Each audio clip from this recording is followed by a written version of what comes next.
Let's look at the relationship of inference next. Our symbol for inference is the logical symbol for therefore, these three dots arranged in an upright triangle. And the definition of inference is the relationship between a statement and the argument or reason for the statement.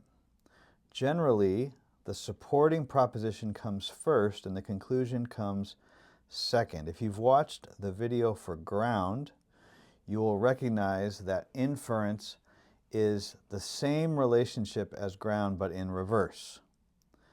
In inference, and this is very important to differentiate from ground, in inference, generally the supporting proposition comes first and the conclusion comes second. This is very important to differentiate in inference from ground. Our key words for inference are words like therefore, wherefore,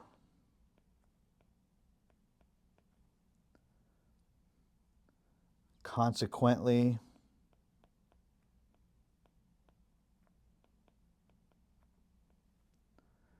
accordingly. These are the main words, although you'll come across others as well. Sometimes the word so, especially the ESV, sometimes translates the Greek word for therefore as so, the word so. But it's tricky because the word so in English doesn't always, in the ESV, mean therefore. So you have to ask the question, can I substitute, when I'm looking at this, can I substitute the word therefore for the word so? And if it makes sense there, then you are probably looking at the relationship of inference, but sometimes it won't work. And so you'll have to just ask that question. When we diagram, when we arc inference, we will place our symbol for inference, the three dots, in the second set of arcs to symbolize, and then draw one arc over the top of both arcs to symbolize that these two propositions are in the relationship of inference.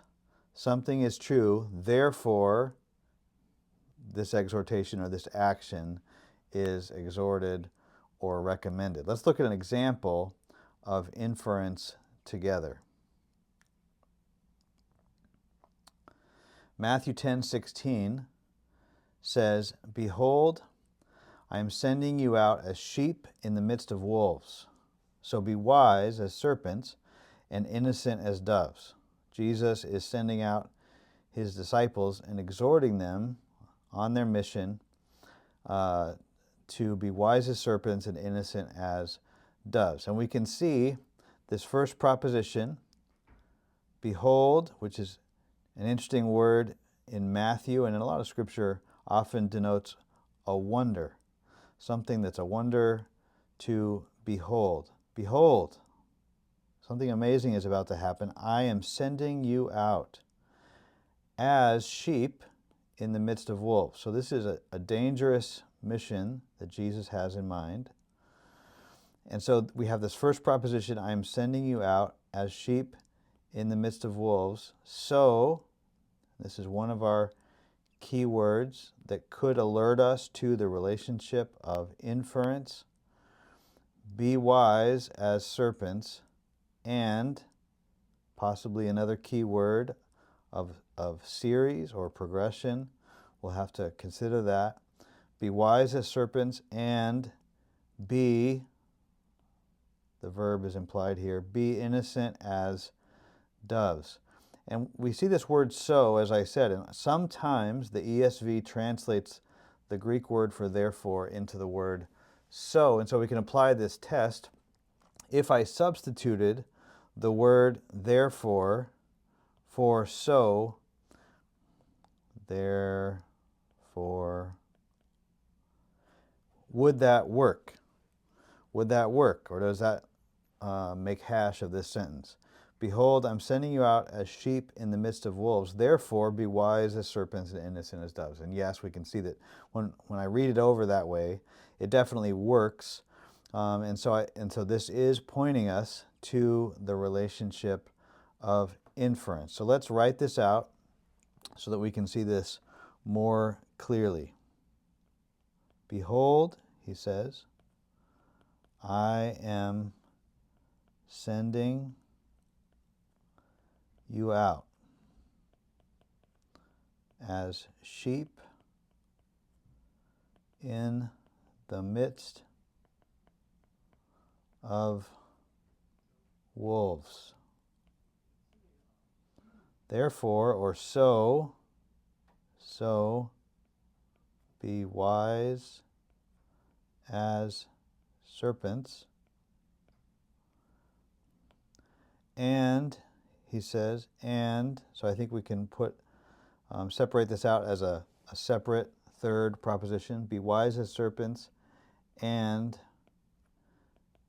innocent. Be innocent as doves. So then we have verse 16, and we want to label our propositions A, B, C. Draw a line and one arc over each proposition so that we can define the relationship between them. And we already identified this word so or therefore as pointing us to the relationship of inference. There's something that's true. Jesus is sending out his disciples as sheep in the midst of wolves. Therefore, he's giving them this conclusion that comes second. He's giving this conclusion that he wants them to be wise and innocent, wise as serpents and innocent as doves. These go together, and they're joined, you'll notice, by and to be in series. And so because of that, I believe this conclusion has two parts.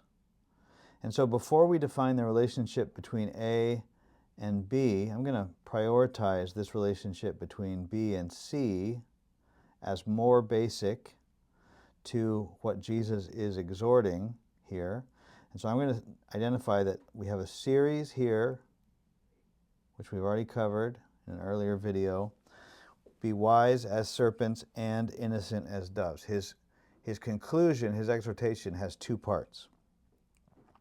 And both of these together, this two-part exhortation or conclusion, relates to proposition A in the relationship of inference. It is the inference of this reality that Jesus is sending out his disciples as sheep in the midst of wolves. And so I'm going to label this second arc under the arc.